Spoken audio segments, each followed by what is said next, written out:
স্বধর্ম মরণে শ্রেয়, পরধর্ম ভয়াবহ। নিজের ধর্ম পালন করতে গিয়ে যদি মৃত্যু হয় সেটা অনেক সুখের, অনেক শান্তির, কিন্তু অন্য ধর্ম পালন করতে গিয়ে বিপাকে পড়াটা আমাদের জীবনের অনেক বড় ক্ষতি। তাহলে ভগবান কৃষ্ণচন্দ্র যে ছিলেন সনাতন ধর্মের, রামচন্দ্র ছিলেন সনাতন ধর্মের, স্বয়ং বিষ্ণু ছিল সনাতন ধর্মের। এই ধর্মের কবে উৎপত্তি, কবে সৃষ্টি কেউ জানে না। চির নতুন, চির পুরাতন। আজ প্রতিবাদ করতে গেলে তাকে জেলে যেতে হয়। এই আমাদের সনাতন ধর্ম। আমাদের এই সনাতন ধর্ম হলো সর্বশ্রেষ্ঠ ধর্ম। আমার খুব ভালো লেগেছিল, ওইখানে গীতা পাঠে কয়েকজন মুসলিম এসেছিলেন, তারাও বলেছিলেন, কিছু মনে করবেন না কিন্তু, মুসলমান প্রথমে ছিল না, সনাতন থেকে সবাই কিন্তু অন্যান্য জাতিতে গেছে, সবাই পৃথিবীর সমস্ত মানুষ কিন্তু সনাতনী। শুনলে অবাক হয়ে যাবেন। যজাতি রাজা ছিলেন, যজাতি রাজার পুত্রকে যজাতি নিজে অভিসম্পাত করেছিলেন। তার ব্যবহার, তার কার্যক্রম দেখে তুমি এমন যে আচরণ করছো, তোমাকে আমি অভিশাপ দিলাম, তুমি যবন হবে। সেই দিন থেকে পৃথিবীতে মুসলিম সৃষ্টি হলো, যবন জাতি সৃষ্টি হলো। আগে ছিল না। সনাতন সর্বদাই সবসময় ছিল। তাই তো আমরা বলি হিন্দু মুসলিম ভাই ভাই, অবশ্যই ভাই ভাই, কিন্তু আমাদের ধর্ম পালন করতে গেলে এত যদি বাধা আসে আমরা কিন্তু সেটা সহ্য করব না। আমরা সনাতনী, এই সনাতন ধর্ম নিয়ে আমরা সারা জীবন বেঁচে থাকতে চাই, সনাতনকে ভালোবেসে থাকতে চাই। তার জন্য যদি জীবন চলে যায় তাও যাবে, কিন্তু সনাতন ধর্মকে আমরা ছাড়বো না। তাই ভক্তমণ্ডলী মায়েরা, আজকে দাদারা যে এত সুন্দর হরিবাসরের আয়োজন করেছেন, এটা কি শুধু উনাদের ভালোর জন্য, মঙ্গলের জন্য? প্রথমে একটা কথা বলেছিলাম, ভারত ভূমিতে হইল মনুষ্য জন্ম যাহার, জন্ম সার্থক করি কর পর উপকার। পরের উপকারটা কি বাবা? আমি দেখেছি, যদি আপনার ছেলেকে একটা বাইক কিনে দেন, না চাইতে যদি সে পেয়ে যায় না, সে কিন্তু সঠিক পথে থাকতে পারবে না। আপনি যদি পাশের মানুষকে অর্থ দান করেন, তার চাহিদা আরো বেড়ে যাবে। কিন্তু যদি বস্ত্র দান করা যায়, সে তো 3 মাস পরে ছিঁড়ে যাবে।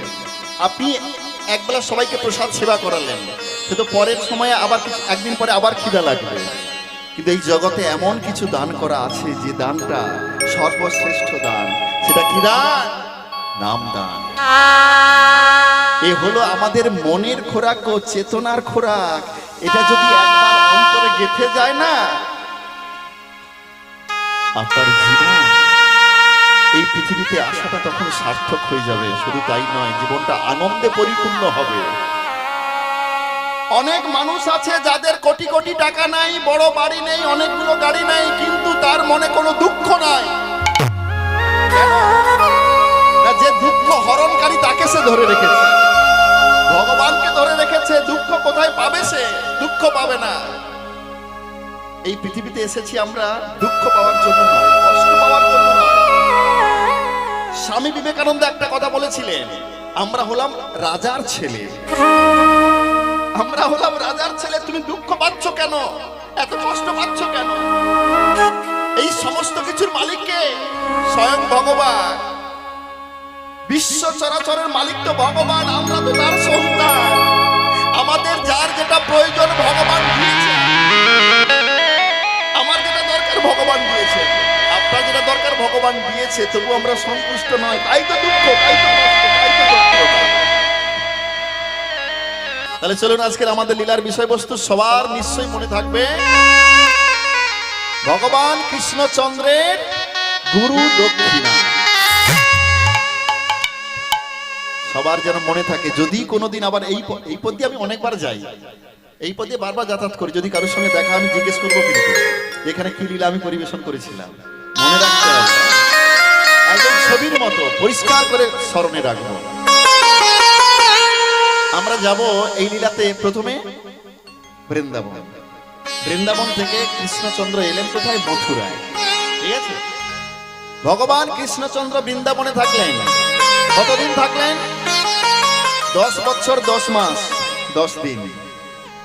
ভগবান কৃষ্ণচন্দ্র বৃন্দাবনে থাকলেন 10 বছর 10 মাস 10 দিন। থাকার পরে তিনি এলেন কোথায়? মথুরায়। একদম ভালো করে মথুরায় তিনি উপস্থিত হলেন। মথুরায় এসে একা এলেন না দাদা, বলরামকে সঙ্গে করে নিয়ে বলছে, দাদা শোনো, এই তো আমরা মথুরায় এলাম, আমাদের প্রথম কাজ কি হবে? প্রথম কর্তব্য হবে কি? আমাদের পিতামাতাকে উদ্ধার করা। ভক্তমণ্ডলী মায়েরা, কৃষ্ণের পিতামাতার নাম কি? হ্যাঁ ঠিক বলেছেন, দেবকী। দৈবকী না, দেবকী আর বসুদেব, দৈবকী বলা যায়। আর একজন পিতামাতা আছে, সে কে? নন্দ রাজা। আজকের যে পিতামাতার কথা বলছি এরা হলো বসুদেব আর দেবকী। নামটা ভালো করে গুরুত্ব দিতে হবে। মায়ের নামটা কি যেন? দেবকী। দেবকী, দেবকী। সুপুত্রের জননী হতে কি সবাই পারে? সুপুত্রের জননী হতে সবাই পারে না। এই জগতে এমন কোন সন্তান এসেছে, তার মায়েদের গর্ভটাকে বলা হয় রত্ন গর্ভা। রত্ন গর্ভা সবাই হতে পারে না। ভালো সন্তান কি গর্ভে ধারণ করতে গেলে আপনাকে রত্ন হতে হবে। কেমন রত্ন? এমন রত্ন ভগবানের চরণে প্রাণটা নিবেদিত থাকবে। ভগবানকে বড্ড ভালোবাসতে হবে। জীবনের সমস্ত অপকর্ম, অপকথা, খারাপ ব্যবহার দূর করতে হবে। তাহলে আপনি রত্নগর্ভা হতে পারবেন। আর এমন সন্তান যদি আসে গর্ভে, সেই সন্তান জগৎকে মাতিয়ে দেবে, জগতের কাছে পরম পূজনীয় হতে পারবে। ভগবান কৃষ্ণের মা হওয়া তো সহজ কথা নয়, তাই না? ভগবান কৃষ্ণের মা জীবনে যা কিছু ছিল সব ভগবানের চরণে সমর্পণ করেছে। জীবনের সমস্ত সুখ ভগবানের চরণে দিয়ে দিয়েছে। তাই তো কৃষ্ণের মতো এমন সন্তানকে লাভ করতে পেরেছে। আর এই কৃষ্ণের মতো সন্তানকে পাওয়ার জন্য পিতামাতাকে থাকতে হলো কোথায়? ওই জেলখানায়। জেলখানায় যেতে হলো।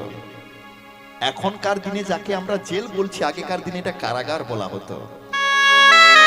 কৃষ্ণের পিতামাতা কোথায় আছে? কারাগার, জেলে আছে। আরে ভগবানের বড় আশ্চর্যের বিষয় যে ভগবান সবকিছু করতে পারে, সেই ভগবানের পিতামাতাকে জেল খাটতে হলো। জেলে আছে। তো কৃষ্ণচন্দ্র বলছে, দাদা আমরা তাহলে প্রথমে আমাদের পিতামাতার কাছে যাব, পিতামাতাকে উদ্ধার করব, আর দেরি করব না। ঠিক আছে চলো ভাই, আমরা দুজনে যাবো কোথায়? ওই কংসের কারাগারে। চলো। হে যদুনন্দন,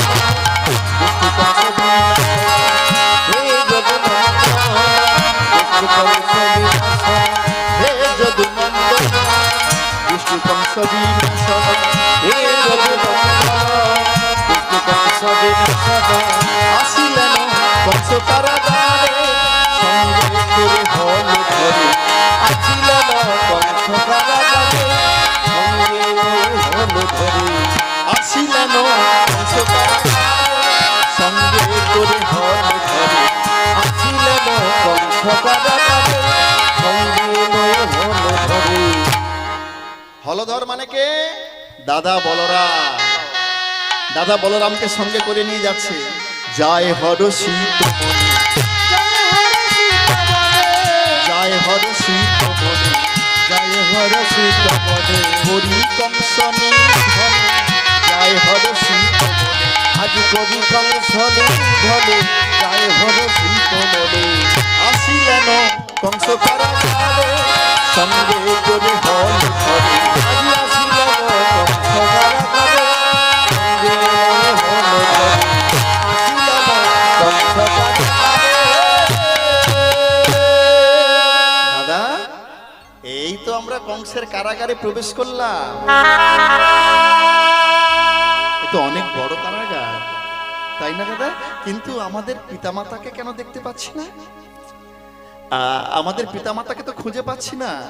দাদা, আমি এখন কি করব? আমি তো তাই ভাবছি, আমাদের পিতামাতার জন্যই তো এলাম, উদ্ধার করার জন্য। পিতামাতাকে যদি না দেখতে পাই তাহলে কি হবে? তখন কৃষ্ণচন্দ্র কি করলেন? কংস কারাগারে আসি তুই ভাই প্রবেশী, কংস কারাগারে আছি তুই ভাই প্রবেশী, কংস কারাগারে আসি তুই ভাই প্রবেশী, কংস কারাগারে আছি তুই ভাই প্রবেশী। উচ্চ স্বরে ডাকে মামা বলে, তারা উচ্চ স্বরে ডাকে মামা বলে, তারা উচ্চ স্বরে ডাকে মামা বলে, তারা উচ্চ স্বরে ডাকে মামা বলে।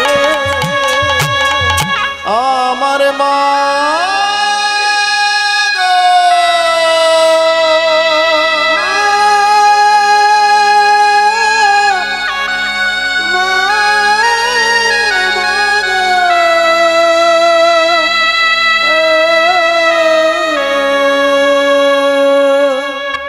ভগবান কৃষ্ণচন্দ্র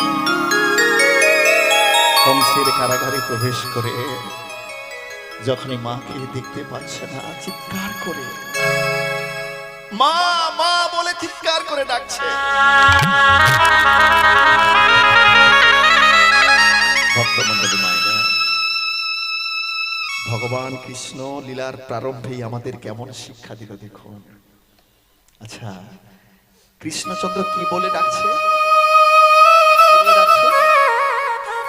মা বলে ডাকছে। কংসের কারাগারে শুধু কি মা একা ছিলেন? আর কে আছে? বাবাও আছে।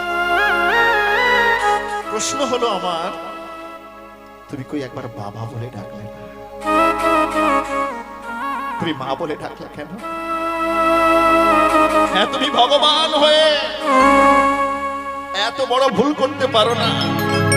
তুমি কেন বাবা বললে না, মা বলে ডাকলে কেন? আমাদের এই জড় জগতে যখন ছেলে মেয়েরা ছোট্ট থাকে, আপনাদের বাড়িতেও ছোট ছোট ছেলে মেয়েরা রয়েছে, যখন স্কুলে যায়, স্কুল থেকে যখন ফিরে আসে, বহির দরজায় দাঁড়িয়ে কাকে ডাকে? মাকে ডাকে। যখন খেলার মাঠে যায়, ফিরে এসে কাকে ডাকে? মাকে ডাকে। কিন্তু কেন? মা এমন কি বস্তু, মা এমন কি জিনিস, জীবনে দুঃখ পেলে প্রথমে যার কথা মনে পড়ে সে হলো মা। এই জীবনে যত জনার সঙ্গে আপনার সম্পর্ক হয়েছে,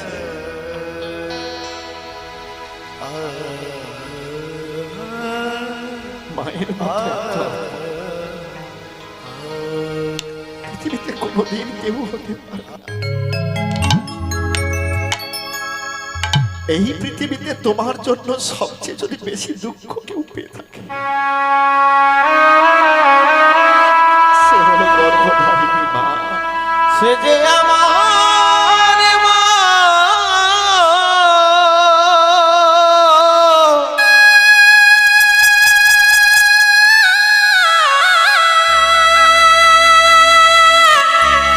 এমন দুঃখ, এমন কষ্ট, এমন যন্ত্রণা তোমার জন্য কেউ সহ্য করে না। সন্তানকে জন্ম দিতে গিয়ে কত মা প্রাণ হারিয়ে যায়, তবুও কিন্তু কোনো মা সন্তানের মুখে মা ডাক শোনার জন্য অধীর আগ্রহে বসে থাকে। রাত্রিবেলা যখন সবাই ঘুমিয়ে পড়ে, সন্তান সন্তান যখন কান্নাকাটি করে সবাই ঘুমিয়ে যায়, কিন্তু মা মুখে তাকে খাওয়ায়। হ্যাঁ ভক্তমণ্ডলী, আজকের ভগবান কৃষ্ণ বলছে কেন জানো? মায়ের সঙ্গে আমাদের সম্পর্ক কি জানো? শোনো শোনো, মায়ের সঙ্গে সন্তানের সম্পর্ক হলো নারীর সম্পর্ক গো। এমন সম্পর্ক পৃথিবীতে কোনোদিন, এই পৃথিবীতে যতজন এসেছে একদিন সবাই তোমাকে ভুলে যেতে পারে, প্রকৃত মা যিনি হবেন কোনোদিন সে সন্তানকে ভুলতে পারে। কোনোদিন এমন করে গর্ভধারিণী মাকে দুঃখ দিও না, কষ্ট দিও না। বড় আশ্চর্য লাগে যখন বিভিন্ন হরিবাসরে যাই, অনেক দাদা অনেক ভাইরা এসে বলে একটু বাবা মায়ের কথা বলতে। আমি একটা জায়গায় গাড়ি রাখি, সেই গাড়ির যে জায়গাটা রাখি সেই মালিক বলেছিল, বলছে বাবা তুমি তো অনেক জায়গায় কীর্তন করতে যাও, আমার তো বৃদ্ধ হয়েছে, আমি বুঝতে পেরেছি বৃদ্ধ হলে পিতামাতার অবস্থা কি হয়। এই জগতে সন্তান পিতামাতাকে দুঃখ দিতে কষ্ট দিতে ন্যূনতম দ্বিধা করে না। এরা একটু শিক্ষা গ্রহণ করে ভাবে আমি অনেক শিক্ষা গ্রহণ করেছি। এরা পিতামাতাকে যে তাচ্ছিল্যের চোখে দেখে, কটু কথা বলে, এমনকি প্রহার পর্যন্ত করে। যে পিতামাতা ছোট্ট থেকে কত দুঃখ কষ্ট সহ্য করে নিজে না খেয়ে যখন দেখলো বাড়িতে আর ভাত নাই, আমার ছেলেটা স্কুলে গেছে, ঠিক আছে ওর জন্য আমি রেখে দেবো, আমি মুড়ি খেয়ে নেব। যে মা না খেয়ে সন্তানের জন্য খাওয়ার রাখলো, সেই সন্তান বড় হয়ে বলে আমি তোমাকে খেতে দিতে পারবো না। আমার দাদাকে তুমি বেশি ভালোবাসো না, আমার ভাইকে তুমি বেশি ভালোবাসো, যাও চলে যাও। না গো, এমন করতে নেই। পিতামাতার মতো এমন ধন হারালে বুঝবে তখন। এমন রত্ন এমন ধন পৃথিবীতে কেউ হয় হতে পারে না, হয় না।